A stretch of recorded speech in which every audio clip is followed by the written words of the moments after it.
नमस्कार मंडळी, मी प्रिया प्रीज किचनमध्ये तुमचं स्वागत करत आहे। आणि आता आपण लहान मुलांचे टिफिन बघणार आहे। त्यामध्ये आज दुसरा दिवस आहे। आज बनवलेला आहे मेंदू वडा आणि सोबत आहे खोबऱ्याची चटणी। बनवायचं कसं तर मग चला तर बघूया काय केलेलं आहे।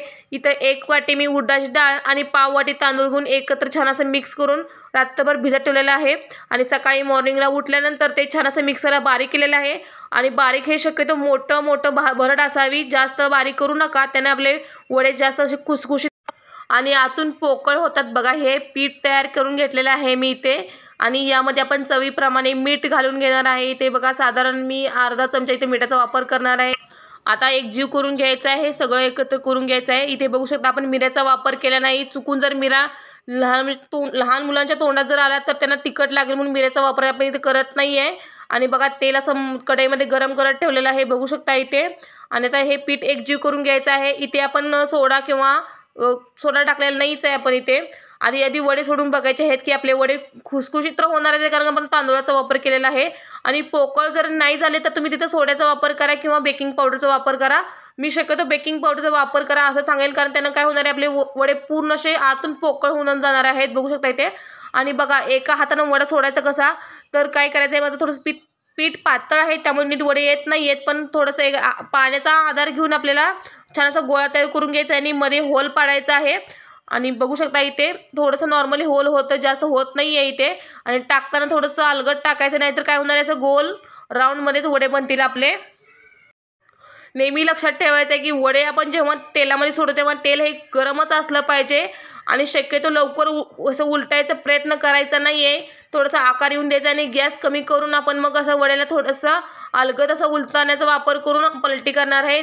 याने काय होणार आहे, एक तर आपले वडे फुटणार नाहीत किंवा आपल्या अलगद असा थोडासा राहील, बघू शकता इथे। आणि मी थोडंसं त्याला पलटी करण्याचा प्रयत्न करत आहे आणि वड्याचा पूर्णपणे आकार बिघडलेला आहे, कारण पीठ थोडंसं माझं पातळ झालेलं आहे, बघू शकता इथे। मग पीठ जर पातळ असेल तर काय करायचं, थोडा वेळ तसंच ठेवून द्यायचं आणि नंतर वडे सोडायचे। त्यामुळे काय होणार आहे, पाणी जे आहे ते आतमध्ये मुरलं जाईल आणि बघू आतून वडे जर फुगले नसतील तर मी काय केलेलं आहे, बघू शकता इथे। पाव चमचा मी बेकिंग पावडर घेतलेलं आहे, ती ॲड केलेली आहे, बघू शकता इथे।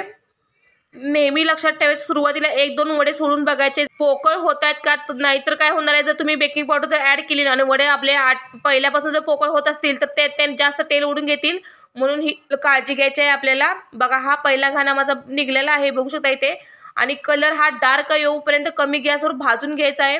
जर तुम्ही फास्ट भाजत तर आतपर्यंत एक तर कुरकुरीत पण होणार आहेत आणि आतपर्यंत छान भाजले जाणार नाही आहेत, म्हणून वडे नेहमी कमी गॅसवर थोडा वेळ लागतो भाजायला, पण 1 नंबर टेस्ट आणि कुरकुरीत वडे होतात। हे वडे 8 ते 9 तास छान असे कुरकुरीत राहतात, बघू शकता इथे। आणि आपला पहिला घाणा निघलेला आहे, थोडासा आकार चेंज झालेला आहे। जर तुमचा आकार थोडासा चेंज वाटला तुम्ही त्यामध्ये थोडंसं तांदळाचं पीठ ॲड करायचं आहे किंवा आपलं डाळीचं पीठ जरी ॲड केलं तर चालेल, पण मी तसं काही न करता मी पीठ थोडा वेळ ठेवलं होतं, बघू शकता इथे।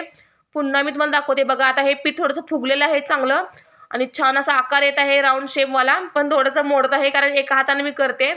तुम्ही दोन्ही हाताने जरी करत असाल तरी एकच नंबर। नाही जमलं तर तुम्हाला जर वडे पाडायचं जे मशीन असतं ना त्याचा वापर जरी केला तरी चालेल, ते 200 पर्यंत आरामात भेटून जातं। पण मी बघा तुम्हाला दाखवते, एका हाताने कसं सोडायचं ते दाखवते। थोडंसं पाणी घ्यायचं सुरुवातीला, नंतर पीठ घ्यायचं, त्याचा राऊंड शेप बनवून घ्यायचा आणि छोटासा बुळूक पाडून मध्ये आकार देऊन घ्यायचा आहे, बघा। आणि हे लवकर पलटी करायचं नाही आहे, थोडंसं वड्याला भाजून घ्यायचं आहे, वरचं कवच आहे ते पूर्णपणे बनवून द्यायचं आहे आणि नंतर पलटी केलं तरी चालेल। बघा मी थोडासा कलर पण आलेला आहे आणि आता पलटी करून घेणार आहे। आणि पलटी केल्यानंतर तुम्ही हा गॅस कमी करून घ्यायचा आहे आणि वडे काढल्यानंतर थोडंसं तेल कडूपर्यंत गॅस पुन्हा मोठा करायचा आहे आपल्याला, बघा। आणि वडे छान असे भाजून घ्यायचे आहेत, बघा इथे मी पुन्हा तुम्हाला दाखवते कसं करायचं आहे। आधी आपल्या हाताला छान असं पाणी लावून घ्यायचं आहे आणि मध्ये असं छान असं होल पाडायचं आहे, थोडंसं मोठं होल पाडा। ते काय होणार आहे, थोडंसं पीठ पातळ असलं की होल नीट येत नाही, बघू शकता इथे। मी परत मोडलेलं आहे कारण ते पुन्हा पातळ पीठ झाल्यामुळे काय होतं, ती प्रोसेस चुकते आपली। आणि थोडंसं मोठं होल करून घ्यायचं आहे आणि मग छान तळाई सोडून घ्यायचं आहे आणि मस्तपैकी आपले वडे छान असे भाजले आहेत, बघा थोडासा आकार चेंज झालेला आहे। आता मी तुम्हाला काय दाखवणार आहे, थोडासा टाइम लागेल पण वडे हे कुरकुरीत होतील।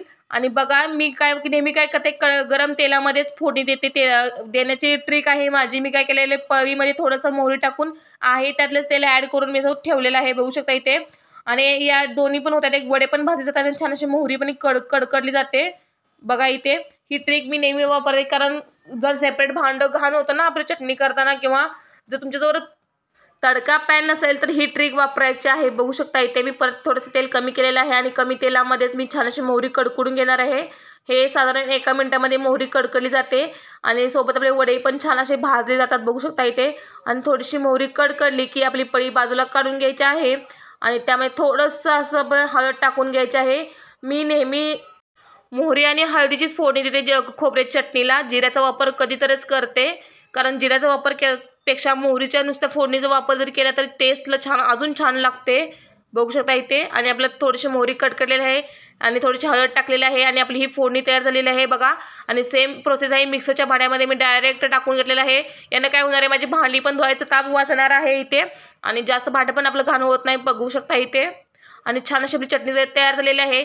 आणि खोबरं जेव्हा बारीक करतो तेव्हाच मी यामध्ये मीठ घातलेलं आहे. ते सगळीकडे पसरलं जातं व्यवस्थित असं. आणि थोडंसं मी वरून तेल टाकत आहे बघा.